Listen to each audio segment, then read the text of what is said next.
Welcome to 216, the link to the Past Randomizer podcast. I am your host, Fear Agent. Today on the show, we've got deritypeels. No offense to anyone that's been on the show in the past. Maybe my favorite conversation that I've had with anyone. Let's just say we talk a lot of football. So, really fun conversation with Derity. We'll get to that soon. The main tournament is all wrapped up now. Winner of the main tournament, Cannon's Gone Wild. What a run. Dude won league with his team OK Dudes, Hitsu, and Telethar. Then wins the latter Kaz Boots Invitational Tournament, then follows it up with a huge performance in the main tournament. He goes 2-0 against PH, 2-0 against Hayfield Bay, 2-0 against Telethar, 2-0 against CS Tutor, 2-0 against 2C+, and 2-0 against Lin. Like, what a run. Incredible. I mean, 3 big tournaments back to back to back is so impressive. I'm looking at past results from just the main tournament. Now, Willard J. Bradley has a pretty cool spreadsheet that has most of the information you'd want from the main tournament and the league. And just trying to like put into perspective this run that GGW's had. There's not many runners that have had this sort of run. Looking at the 2017 spring tournament, that was won by Ajneb, or Ben. He beat Christos Owen. This is back when the main tournament wasn't the main tournament. It was just the tournament. It was the spring tournament. That was 2017 fall tournament. Also won by Ajneb, Ben. Goes back to back in the spring and the fall. Brando's still pretty brand new. 2018 spring, Andy wins over Christos Owen. 2018 fall, Andy wins over Thalane. So you could say the 2017 spring, 2017 fall, and then 2018 spring and 28 fall wins by Andy and Ajneb are unmatched. And I think you can include GGW in that with the league win and then the latter win and then the main tournament win. The 2019 main tournament, Jet beat Act Boker. There was no 2020 main tournament. That was when the league ran for 2 seasons. And Dante beat Gamachu on a really impressive run. And then last year, Obscure had the run and he beat Schulzer in the finals. So I don't think we've really seen anything like this since Andy went back to back in the spring and the fall in 2018. Super impressive. I've been on vacation. I haven't had a chance to talk to GGW, and we just had him on the show just a couple of weeks ago where he talked about his run. I'll see about maybe getting like a mini episode with him or something. Maybe just talk about the tournament runs. And I know he's going to take a break, but just a huge run from GGW. And I don't want to take away anything from Lin. You know, I've been a big Lin fan since I've been a part of the community. One of my favorite original teams from the league is the Last Locationers with Goomba, Illis, and Lin. Always rooting for them. Big fan of the Last Locationers. Big fan of Illis and Lin and Goomba. Really cool to see Lin, who's not playing as much as he used to, have a really excellent run and just came up against a juggernaut that is GGW. Lin's run, also super impressive. 2-1 against Hitman, 2-1 against Spleeby. He 2-0'd Kaide Rakawa. Went to game 3 against Artie Walsh and game 3 against Schulzer and won all those. So yeah, nice wins. Pretty exciting conclusion to the main tournament. It's always fun when we have a new champion, as we've had for the last 4 years. I know that the Challenge Cup is in the finals. Kaysden versus Alex Jazz. I think game 1 happened and Alex Jazz won. I'm not sure about game 2. The last announcement in the Challenge Cup was May 20th when the group stage was completed. So I don't know. I don't think it's over yet, but I could be wrong. I'm not sure. Bunch of other tournaments going on. I think they announced the league is coming in September. That'll be cool. I think that's it for tournament stuff. I might have mentioned this last week, but I asked for people's top 5 summer songs. Everyone's delivered. 20 different people have given me their top 5. We have 99 songs. There was 1 crossover, Sum 41 Fat Lip of all songs. In the announcements channel of the Discord, 216pod.com has the link to the Discord. Check it out.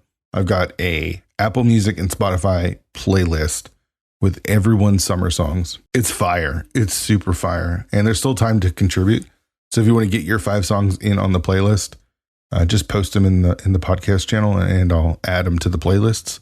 So much good music. And there's a lot of stuff that I've never heard before, which makes it so much better. I think what I love about it is everyone's take on what qualifies as summer music. Like you say summer music and it means something different to everyone in the community. And I love that. I do wish there was a little bit more hip hop, but maybe we'll get there. I think with how successful this is, I'm going to try to do it with other themes. Maybe I'll try to find a different theme for everyone, and we can put some more playlists together. But man, this playlist, it's got 99 songs on it. It's banging.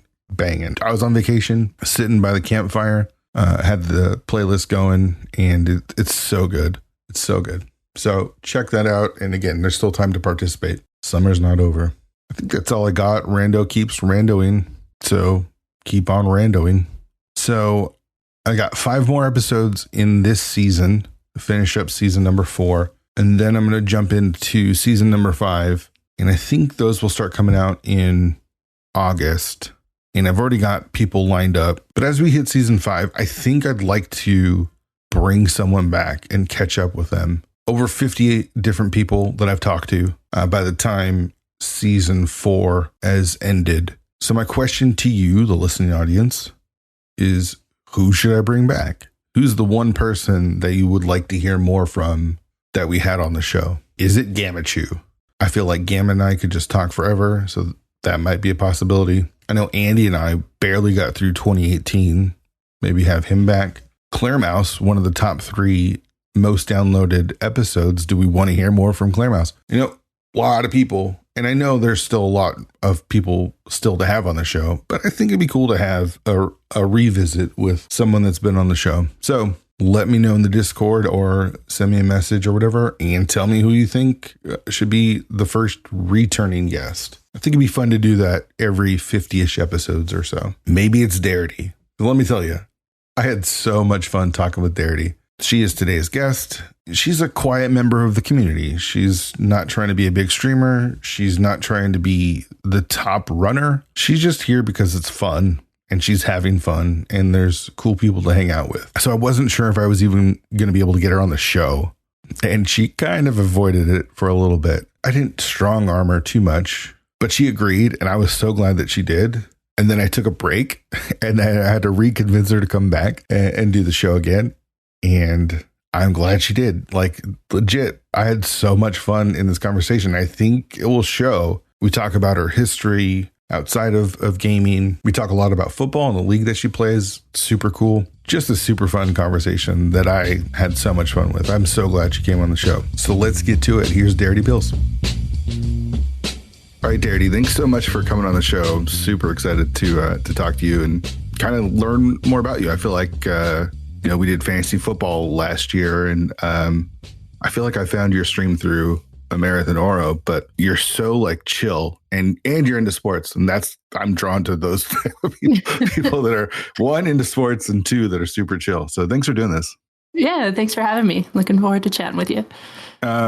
So we'll get to like link to the Past Randomizer and stuff, but I think the most important question is why the Lions? Okay. That was a little heavy. Yeah. So both of my parents were born and raised in Michigan. I wasn't born there, but I lived there for a part of my childhood, and just kind of growing up, with my dad always rooting for the Lions. And it always seemed like even when we lived in Michigan, we lived in Southwest Michigan, so it was like more Bears country. So it was even more rare that we got to watch Lions games. So I just remember him, like when they were on TV, it was like a big deal. Finally we moved to Colorado and we could get like DirecTV and the Sunday ticket and watch them all the time. So it's just fun to root for I guess my dad's home team. And, I carried that with me and keep that fandom going. Sure. So you're in Colorado now. You're in Broncos country. Let's ride. Exactly. But you carry on. Let's hide. You carry on the Lions legacy. I don't know how old you are, and I don't want to out you, but like, were you rooting for the Lions when like they had Barry Sanders, or is it later than that? Megatron days. I'm going to be 35 next month. So I definitely remember Barry Sanders. I think my dad had a Barry Sanders jersey, but I was, preteen. Yeah. So I definitely remember it, and he's the legacy there, but not like super well. I couldn't tell you about, this amazing play that he had and against the Bears and like only what they show on NFL Network. Like, sure. But right. Megatron, like for sure. Like when he was playing, we lived in Colorado, we had Sunday ticket. And so I definitely remember watching him play and cheering him on. So football We'll get to randomizer, but we're going to talk a little football Yeah, because who cares about Zelda? Whatever. right. Because you actually play football in an all female league, right? I do. Yes. I watched the short was it a news thing? I can't remember. I don't even know. It wasn't worth watching. I was disappointed. It was cool. I don't know what you're talking about.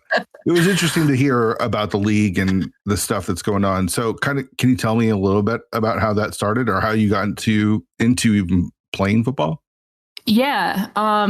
So I play in the Women's National Football Conference, which is the WNFC.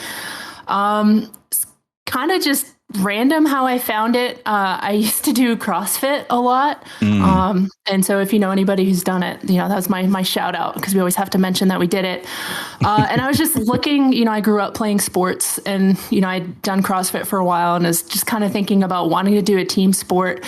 And it honestly just kind of fell in my lap. I was just scrolling through Denver subreddit and somebody mentioned something about a local WNFC team, the Denver Bandits, and tryouts were coming up like around the time I was looking. And so I went, and that was back in 2019. And so, yeah, it's been great, because watching football, NFL casually as somebody who's never played it. And then like actually getting in the sport and learning about it, I feel like it has really just changed the way that I watch the game, and understand the game. Like it's been a really fun ride so far. That's awesome. I totally relate to that because my dad tried to get me to watch football when I was a kid, but I wasn't really playing football. We'd play like out back and toss the football around a little bit. But like the idea of like organized football like really bored me as a kid. Sure. And then I played it in high school and I was like, holy crap, I have a whole new appreciation for this. And then I got really into the NFL as well. Yeah. I mean, you start just watching more than the football, and you pay attention to blocking and what people are doing and coverages. There's so much to it. It's such a fun, exciting game. So you didn't play in high school. This was your first time playing actual football, tackle football? Yes. Yeah. Started from ground zero. I think in women's football, a lot of us, it's still an evolving sport, like flag is coming around. But so many women like have never played before. So it's a lot of teaching, learning the game. Every season pretty much starts from ground zero because you have new players that haven't played before. So, that level will keep progressing as flag comes into play more, so women grow up playing the sport just like boys do. Right. And we'll see kind of the level of our game increase to that. But that's not to say, we're still out there, we're hitting, breaking bones. We're out there. So what positions do you play? So I play left tackle. Okay. Yeah, so I started on the team as right tackle and they moved me over pretty quickly into my first season. So I've been there ever since. Two-time All-Pro for the league. So last year, what's today? June 19th, this Sunday, or I guess this weekend, I'm going to Dallas for All-Pro again.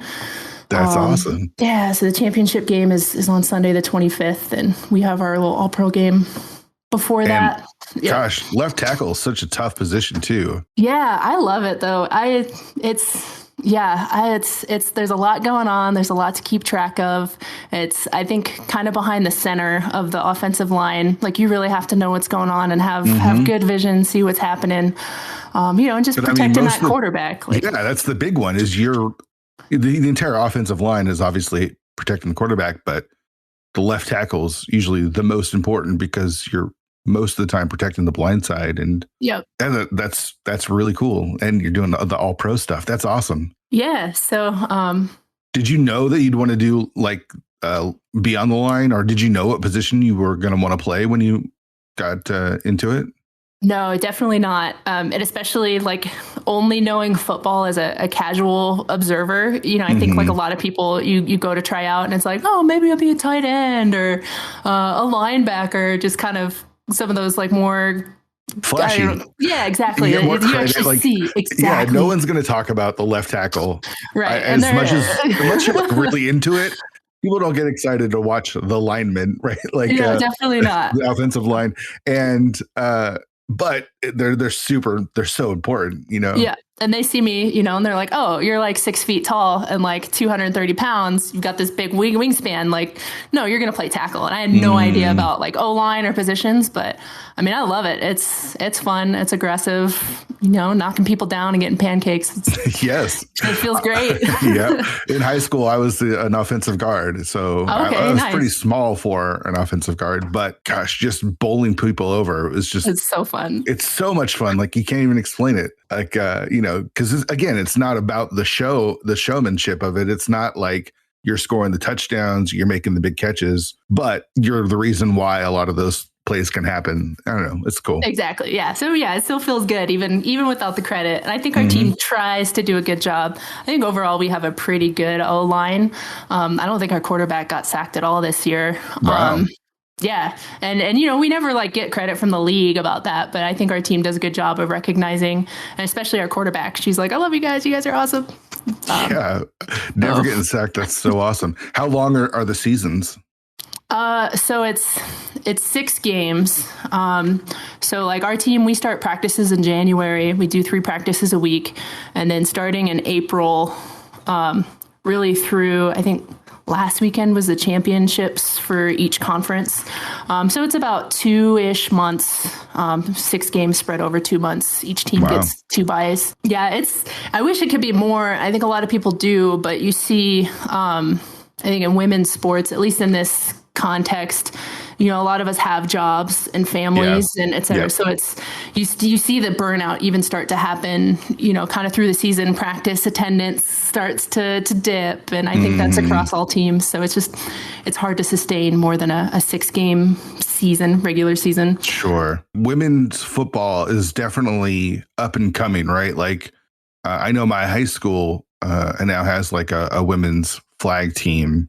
And they just met with the Seahawks and stuff. I saw that was pretty neat and had like the players. But it's cool to see women's sports branch out into stuff that they haven't participated in the past. Yeah, absolutely. And I think flag is a big starting point for that because it is more accessible. It's not the hitting. Sure. You know, you can do it at the high school level. So you see a lot of high school girls like signing up for it. It's really expanding. And I think a lot of people don't even know that tackle exists. So that's always fun when you mention like, "Oh yeah, I play for a women's tackle team." And they're like, "What? There's women's tackle football? Like, how do I watch that? Where is that?" Right. And breaking out of the idea of like having to do like bikini tackle football or lingerie. You know what I mean? Like it could actually just be the real sport and you don't have to try to use like sex to sell it. Totally. Is such a relief. Yeah, I think our league owner, there's a couple of leagues. So like I said, I play in the WNFC. There's another league called the WFA, the Women's Football Alliance. And I know that our league owner is really trying to make the WNFC like the NFL version. So I've seen spots on like Good Morning Football. Like they've had our league owner on there and like talked about our league. DeAndre Hopkins, his sister played in the WNFC for a while. So she just started a team in Houston that DeAndre is like a part owner of. So like, you know, it's getting some publicity through there. I think there's a YouTuber, AJ Green. He's really big on the league and like follows around the Dallas team. So yeah, it's starting to get there, which is really exciting to just be a part of it. You know, even if it's not there by the time I retire, whenever that is, just playing a part of it and, you know, being included in that journey. It's been really great so far. Yeah. I mean, like the NFL is obviously huge, right? Like, but it took a long time to get there. Like it doesn't happen overnight. And women do have to fight an even bigger uphill battle, unfortunately, but it's getting there. And I think that's what's awesome. I even think about like the WNBA. I remember when that started like in the 90s.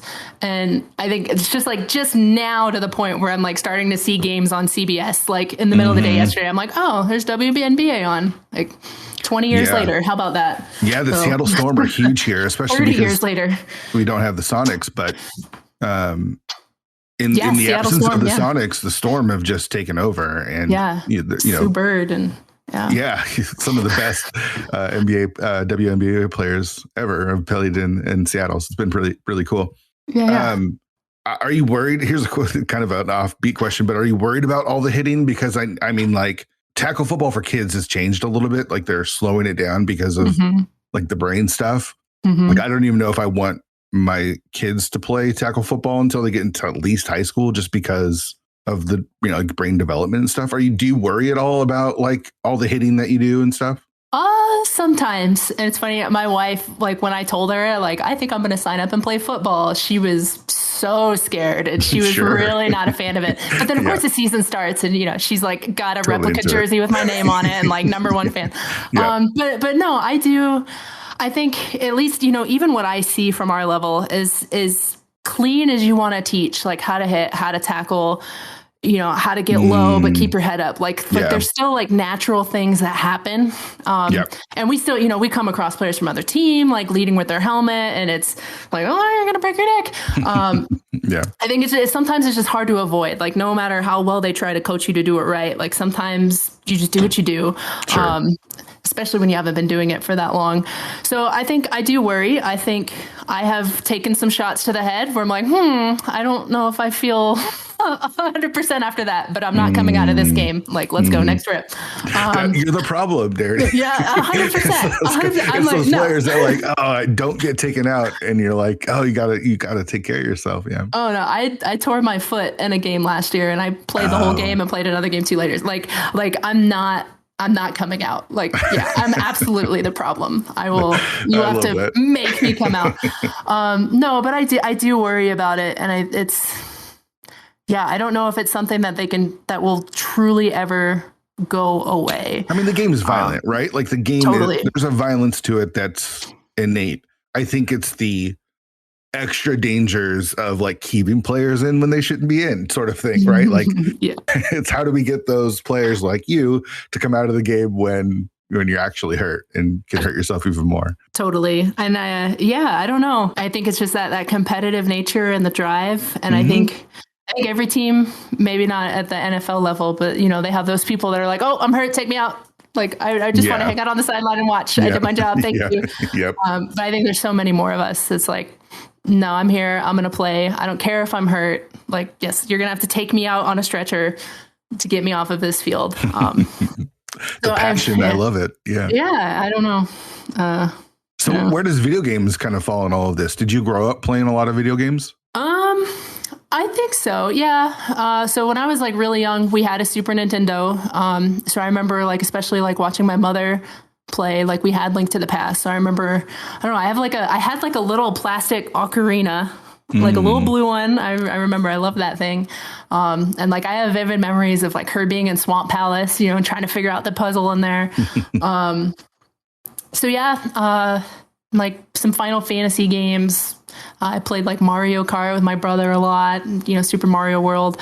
We got a PlayStation. Same thing, more Final Fantasy games. So yeah, I'd say it was a fair part of my childhood, but I also did have sports. You know, I grew up playing basketball and softball too. And I was a band kid. Where do you find time for video games between all of that? That's the question, right? Like if it feels like you had lots of hobbies, not just growing up on video games then. Yeah, definitely. So it was there, but I'd say if you see me or watch me or hear me play now, I think it shows that it was probably a casual part of how I grew up because I think I still treat it that way.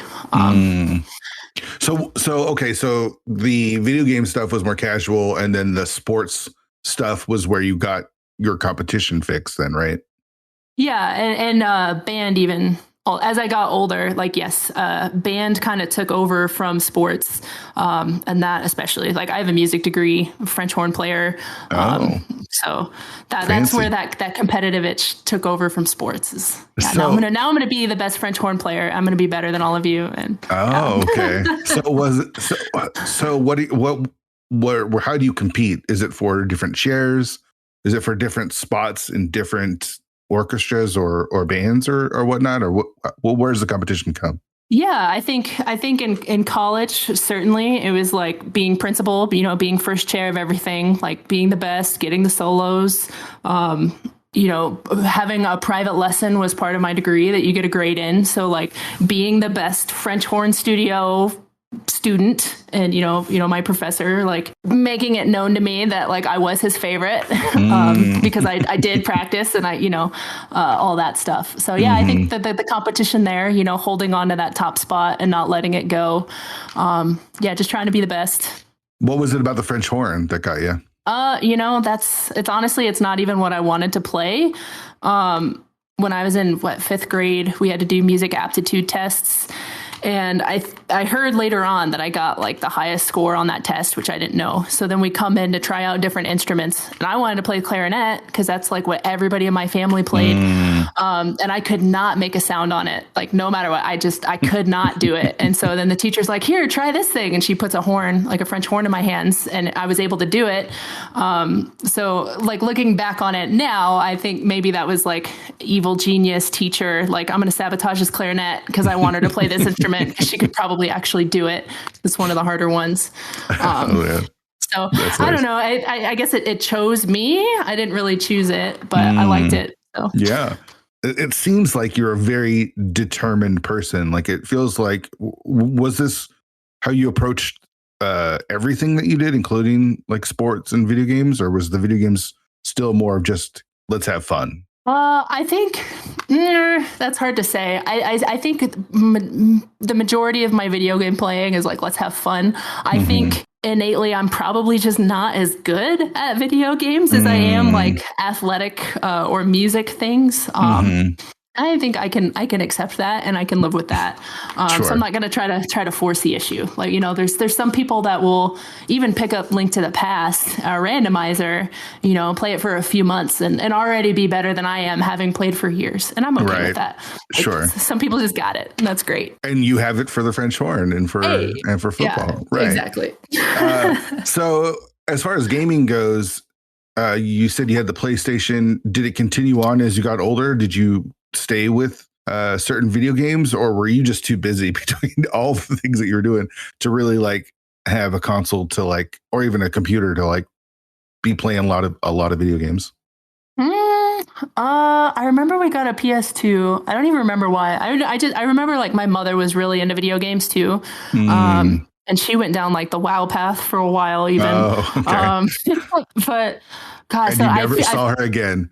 Basically, she would invite like people over to her house that she met and like her clans. I don't know. I've never played WoW. But I'm just like, who are these strangers in our house right now? Okay, y'all are really sitting at the table playing WoW. Okay. God, so I assume that the reason we got a PlayStation 2 is because of her. There's probably a game that she wanted to play. I really did like a lot of the Final Fantasy games. By a lot, I just mean 7 and 8. Those are really the only ones I played. Sure. And Kingdom Hearts, I remember that. Guitar Hero. Where was Zelda in all of this? Non-existent. I've really only ever played Link to the Past. I've never played any other Zelda game. I don't really have an interest in playing any other Zelda game. Wow. I know, it's blasphemy. No, I mean, it's totally, I love this. You're the first person I've had on the show that doesn't have a huge like Zelda history and has their parents playing more games than they were as they growing up. I love that. Yeah, I don't know. I got an Xbox at one point. I really liked playing GTA 4 and 5. So now we still have an Xbox One. That's like our primary. Like I play games through Xbox. Like we watch our TV through Xbox, through Hulu. Yeah, that makes sense. So that's like our hub. But yeah, now I don't know. I guess they're available on both platforms. But yeah, I don't know, like I said, GTA, RDR2, Assassin's Creed. I like those games. Just kind of like the long, exploratory, no hurry, just kind of do what you want. So it's always been more of a leisure activity than like, I'm going to get competitive into any of these things. I'm going to find games that I can just kind of chill out with and take my time with, right? Yeah, exactly. It's like, I have a day where I don't have to do anything. Maybe I'll just sit here and play this game for 12 hours and not realize it's been that long. Just kind of, get lost in it and then like back to life. And and someday I'll sit down and have another 12 hours to just do nothing but play. So it's an escape, right? Like it allows you just to get away from whatever it is that can, you enjoy but can cause you stress, right? Like we all have those things that. Yeah, it's like, today I have time to do nothing, and I'm literally going to do nothing except for zombie out, and it's great. Does your wife play games with you? No. Mm. Oh, I'm trying to think. She plays games on her phone. I don't even know what she plays. But Xbox games or like console games, I'd say not as much. What's that? Was it Animal Farm? No, not Animal Farm. It's the Switch game. Animal Crossing? Yeah, that one. She likes to play that. Sure. That's like the word game is so loose with that one because I don't know it's anything like, about it. it's just like you're creating houses and you're making stuff, and it's more creative outlets than it is. I love it. I played a lot of it, but like I always just hear the voices like yeah, it's so good. So where do you find like streaming and Twitch? Well, I think when I discovered Twitch, whenever that was, it must have been 2017 or 2018. The first thing was like, oh, I wonder if people play the games that I grew up playing, right? So, the first thing I do is like plug in Link to the Past and all these other games. I'm like, oh my gosh, people actually do play this game. Like, let me click on this stream real fast. And I think it was Andy, because it's just like whoever had the most viewers at the time at the top. And, he was doing some rando thing. And I was like enthralled, like, what is going on here? So started watching it from there. I can get into more detail or not, but long story short is, eventually I years later started doing it on my own, and streaming is required for racing. So I think if it wasn't, then there's like no way ever that I would have started streaming. I think that's a very common story. I don't think a lot of people really enjoy streaming or want to be streamers. It's just required for racing. So you got to learn how to do it. For proof. Yep. So you start watching Andy. Do you decide I want to pick this up, or are you just watching for a while? So, I mean, I wouldn't even say I watch Andy regularly. Like, take seriously. That, Andy. Yeah, exactly. Booyah. He doesn't even know who I am. No, I really just he would just happen to be streaming when I search Zelda.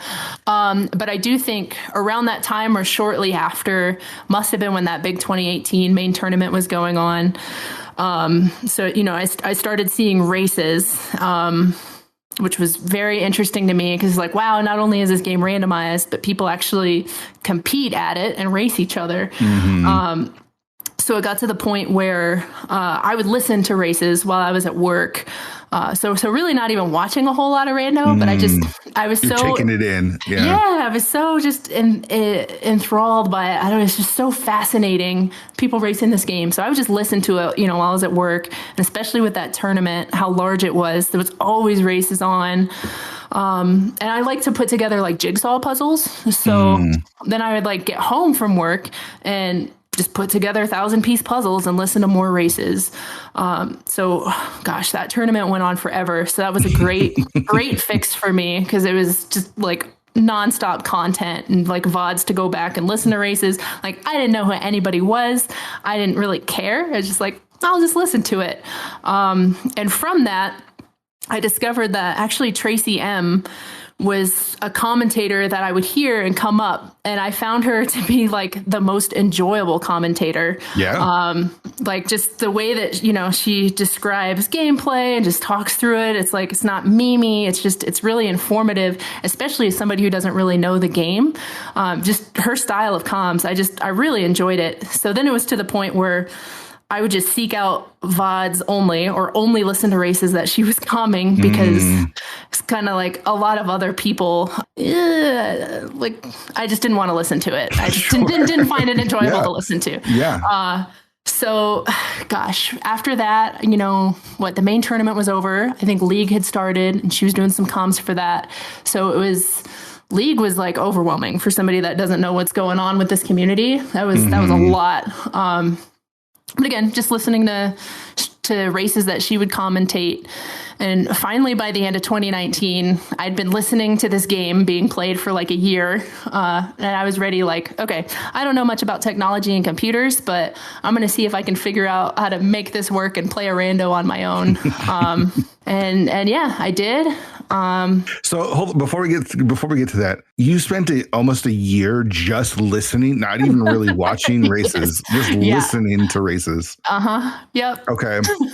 So, and it wasn't any of the racers specifically that you followed. It was mostly Tracy M, or did you kind of branch out to other commentators as well? I want to say mostly Tracy M. I don't know that for a fact. I don't Sure. quite remember.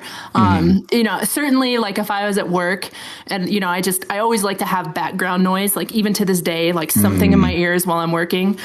So certainly she would be the first name that I would seek out for like comms to listen to, but I would be certain that if she hadn't commentated or done anything, I would just pick something random and listen to it. Okay.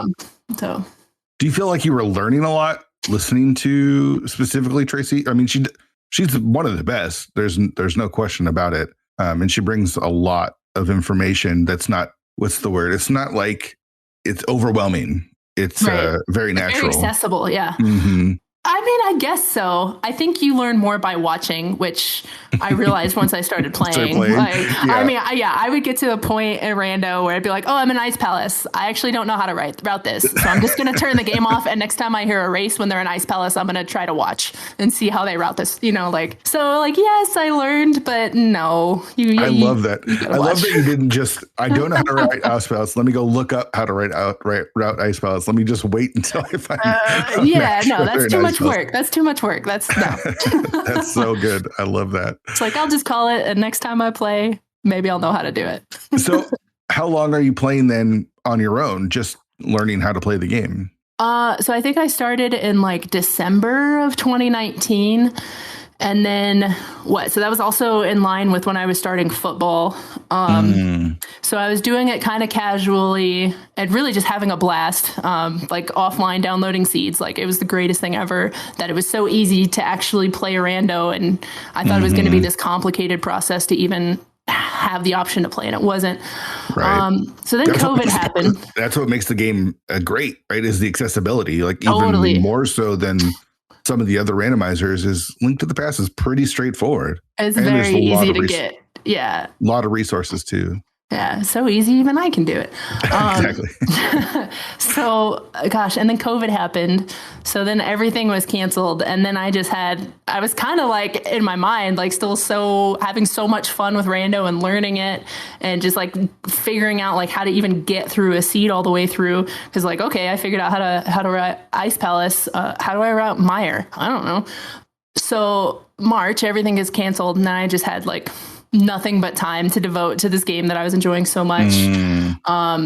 And through actually Tracy M's stream, I learned about the mentor tournament, which she also signed up for in that year. So I signed up for it. I think that's how I discovered like Discord was a thing. Okay. And just kind of went from there. Played more and more and more ladder. So you weren't watching Twitch really before Link to the Past Randomizer. And were you watching even like Let's Plays or speed runs or any of that stuff? Was that any of that on your... Watching people play video games was not on my radar at all in any way, shape, or form. Sure. So no. Yeah. Because I'm always curious about how people find it. I feel like as the kids grow up, it's going to be very common, right? Like it's not even going to be a question that I would ask like someone that's going to be like my kid when he's 20 years old. He's grown up watching people play video games. Like that's just the norm. But people our age, whenever you mention like you watch people, like I'll say to my parents or something like, oh, I watched someone play a video game or a speedrun. They're like, what? You watch someone play a video game? It's just so foreign for people of our generation. But it's much more common now. So it makes sense. I try to understand how people get into it because unless you're young, it's foreign.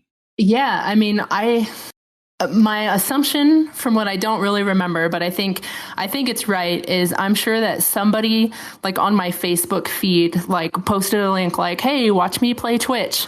And I think like Twitch was a name I had heard but wasn't really familiar with. And I think I was just bored at home and I was like, all right, what is this Twitch thing? Like, what is this? Oh, it's like video games, people watching video games. And then, like I said, it was like, oh, I wonder if people play the games that I used to play growing up.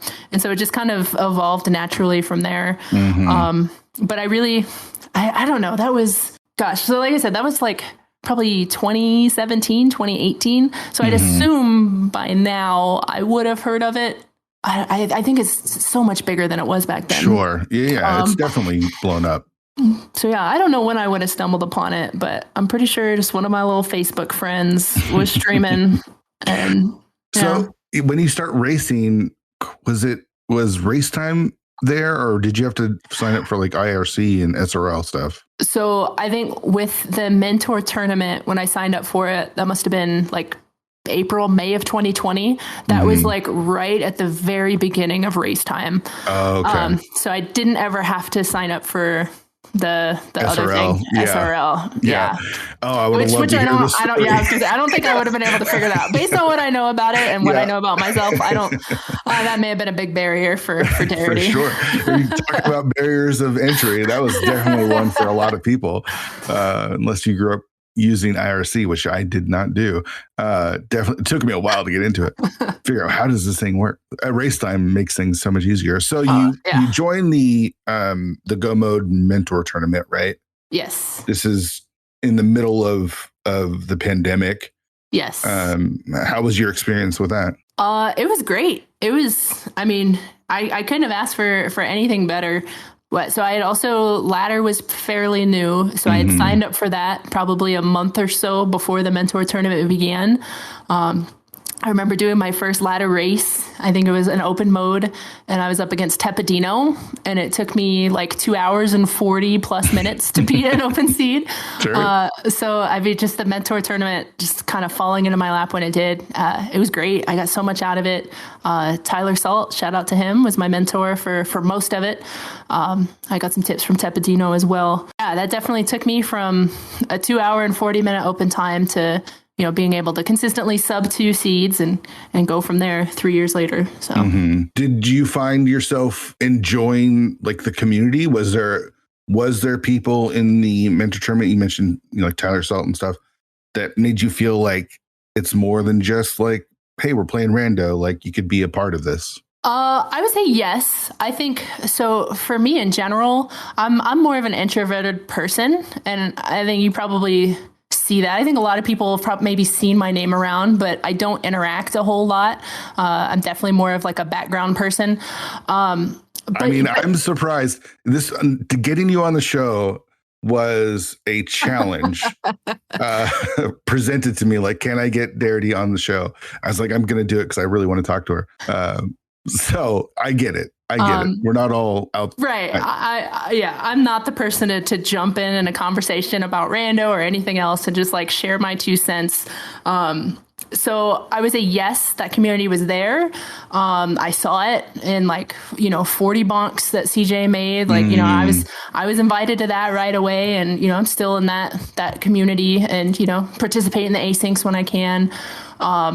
Yeah, I mean, like Oro, started hanging out on my streams and chatting with me through the mentor tournament.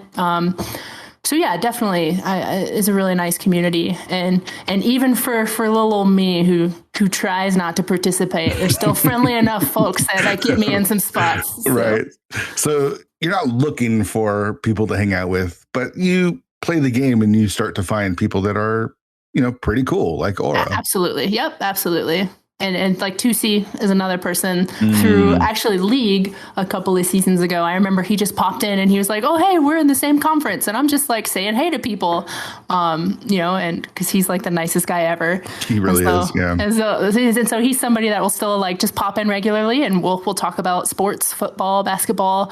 It was nice when we were doing fantasy football together, like just chatting about that.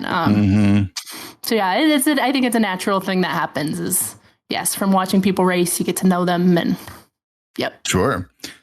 Season 3 of the league, you joined the open league with All I Want for Christmas Is My Two Good Bees. Yeah, sure did. Can you tell me a little bit about how that came about?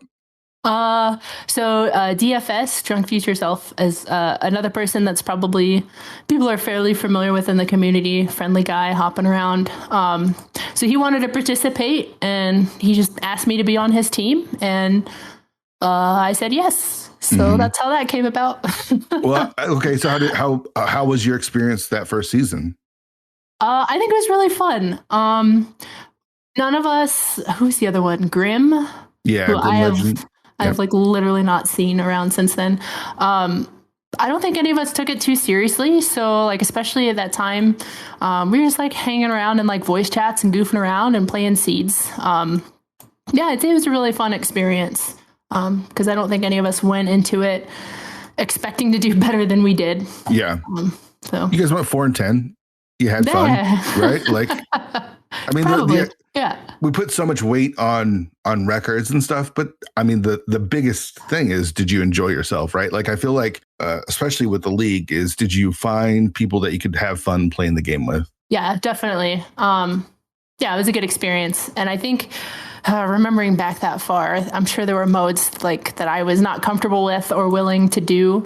So it was nice. It is nice in the league setting to have like teammates. Usually there's somebody on your team who's like, oh, I love this goofy, silly mode. I want to play all of them. It's like, great, have fun. Give me Kaz boots, please. Thanks. For sure. So did you enter tournaments after this? Did you start to do the tournament grind? Did you get caught up, especially in 2020, right? It feels like all we were doing was playing random. Gosh, I don't even remember. I think I've done a little bit of like main tournament quals. I know I did the Challenge Cup one year, but honestly, I don't even know if I've ever done enough qualifiers. Like, even if I had been good enough to actually make the main tournament, I don't know if I've ever done all of them. I didn't do a single one this year.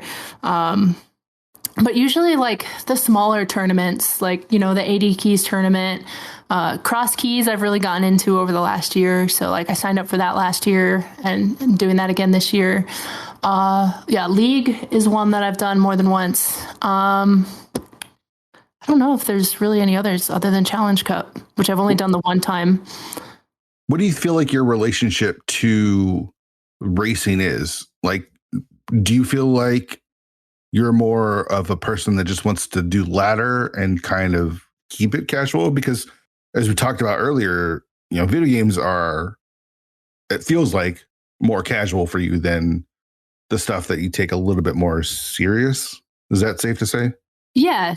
I think so. Really, I guess playing rando, like I would not have enough motivation to just like pull up a random seed and play it on my own without a timer and without the ability to compare how I did with somebody else. So it's like, even though I don't take it that seriously, I'm still not motivated to play it unless I'm competing in some way.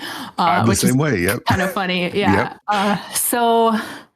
Yeah, I don't know. Like with the tournaments, I guess it's a way to play the game and still be able to compare myself with others or have that competition. But yeah, I definitely don't necessarily care about the outcome. I don't ever expect to win. And yeah. As far as winning goes, season 4 of the league, you joined up with Amarith and Oro, right? How did that kind of happen? That you joined Zelda and Shell and almost make the invitation. Oh my gosh, I know.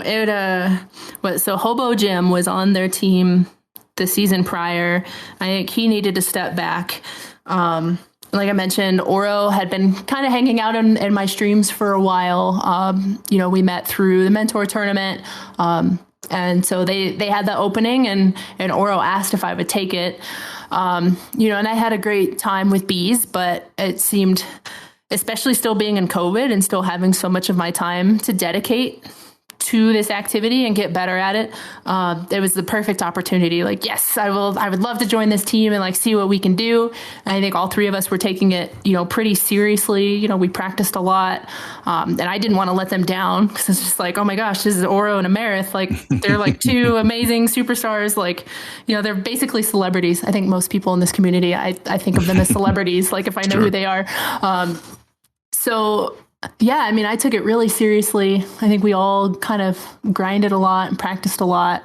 And I think we had a lot of things go our way. We got lucky in a lot of situations. And yeah, we made it pretty far. It was really exciting. Gosh, you guys went all the way to, where was it? You guys lost to JK LOL in the conference semifinals.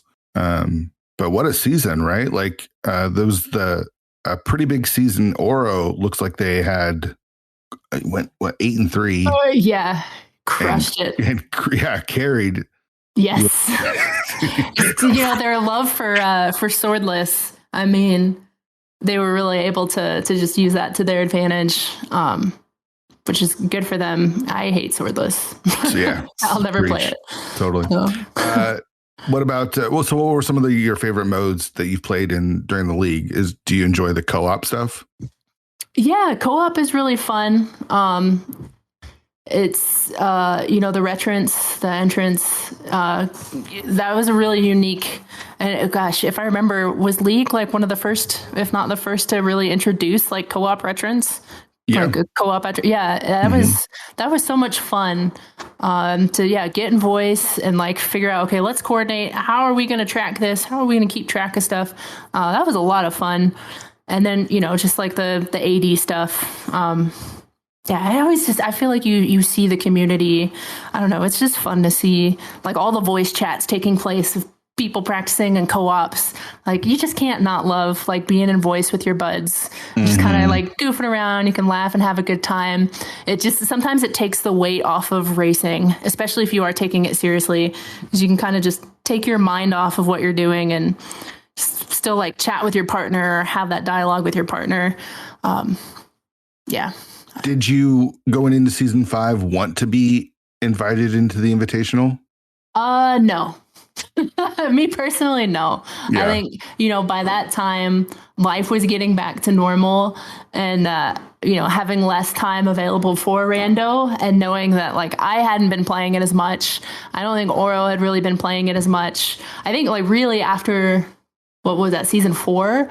I think Oro kind of stopped playing the game for the most part altogether. Like I said, I was dropping off. So, like, absolutely, I didn't want to be in the Invitational because I kind of knew where we were all at as individuals. So, is Zelda and Chill coming back for whenever they announce season 6? No, I don't think so. Oh, no. No, I think, like I said, Oro hasn't really been playing. I think it kind of showed last season. Like I said, I've kind of dropped off a little bit. Like last season, I don't think the 3 of us like really practiced at all. It was just kind of like, oh, my race is today. Wish me luck. Like, oh, I lost. Sorry. Good luck next week. And it's just So I think Oro mentioned the other day that they weren't planning on coming back. And, I responded and said, I was kind of thinking about stepping back too. So Meredith is free, which is good. I think I definitely felt bad, like not sandbagging, but she deserves more. She deserves partners that are like, that want to be in it. Sure. Yeah, for sure. It's all about finding people that are kind of aligned with what you want, your goal. Like you want to have the same goals, right? Like definitely. If one person is hyper competitive and wants to be the best and you're just there to like have fun regardless of the results, you might not be the best teammates because you're trying to get something out of it that the other one's not. Are you open to joining new teams? Can we put that out there? Are you a free agent or do you feel like you like where you're at? Yeah, I don't know. As of today, I'd say I'm really not interested. Right. I mean, the league hasn't even announced it. We're in late middle of June, right? Like we don't even know when the league is going to be. So maybe, in a few months, right? Like after this weekend, I'm totally done with football, basically until January. So yeah, maybe in a couple of months, like when I really don't have anything going on, I'll be like, yeah, I want to do Rando. I'm back into it, full steam. But yeah, as of right now, just keep it casual, maybe with some ladder and random daily races. Like, I don't know. Sure. All right. So are you happy with where you're at as far as Rando goes, both in like your skill and as far as much as you're racing and like the community of people that you're around? Yeah, I'd say so. It's a fine line because I'm not willing to practice, right? Like this is so casual. I enjoy just kind of getting better naturally through playing and just time. But I don't practice. I don't really watch anybody or watch anything. So I know that. Are you listening to Tracy M stream still?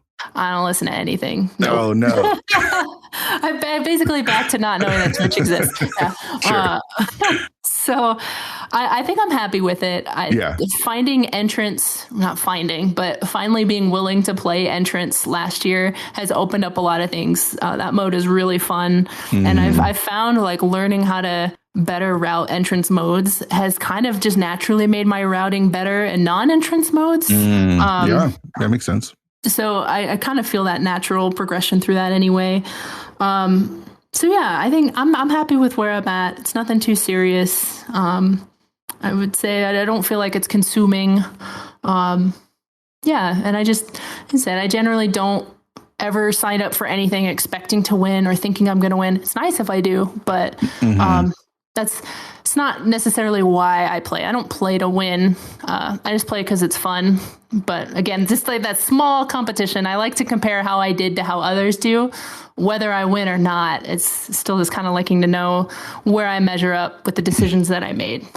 I'm so jealous because you're able to take different parts of your life and keep them separate. Like you're able to be competitive, but not be overly competitive in something like rando, right? Because we've talked about like with music or with football or the other sports that you play, like you're way more competitive, but you don't have to bring it into everything. Yeah. And I'll also, like I said, like knowing that when it comes to video games, that's never really going to be my thing. I mean, because you are good. I mean, like, I don't want to. I'm okay. I'm not that good. You're winning races. I mean, you're not bad, right? Like, so the opposite of bad is good. You're good. You are a good runner. You don't feel like you inspire fear in anyone that you're going to race? Absolutely not. Definitely not. I think I'm like, oh, that's a gimme. And I'm okay with that. I don't think people think of you as a gimme. I would never consider you a gimme. No, I'm probably that really honestly scary matchup because like I'm okay. Like usually when I get lucky, it's because I made a good routing choice. I think a lot of people will have execution on me, which is fine. Cause again, I'm never going to open up the prac hack and like practice bosses. I'm just not going to do it. But yeah, sometimes I get lucky with the route. So I guess, yeah, maybe with those race time points, I'm kind of in that scary 1,800 point range where it's like I could lose to anybody, but I also have the ability to maybe beat anybody on any given day with some luck. Yeah. Yeah. So maybe that's like an element of more fear, I guess. I don't know. Sure. And do you find that the cross keys kind of scratches that puzzle itch? Like, are you still doing puzzles and stuff? Or has that gone away too? I think it definitely scratches that itch. I have a couple 1,000-piece puzzles that I haven't opened up yet. So every once in a while, like once a year, I'll bust out a puzzle, and I'll spend a week putting it together, like after work. But no, for the most part, I think rando really does scratch that puzzle itch for me. And yeah, in particular, like entrance. At least for now, I'm still finding super enjoyable. Maybe someday doors will be what scratches that itch for me. But as of right now, that's nope, not even trying. Sure. That makes sense. So I'm going to ask you the tilt question, but I mean, we might have to ask you about a different aspect of your life that you might get tilted in. Like if you get you miss your block, do you get tilted when you miss a block in football or? I don't. You don't miss blocks. That's not what I was going to say. I definitely miss blocks, but I was going to say I don't think you'd be surprised to hear that I am the epitome of being able to forget about that play and just move on to the next one. Like, and I really like in huddles try to preach that. Like, don't worry about it. Like next play. Like, don't let that consume you. Just next play.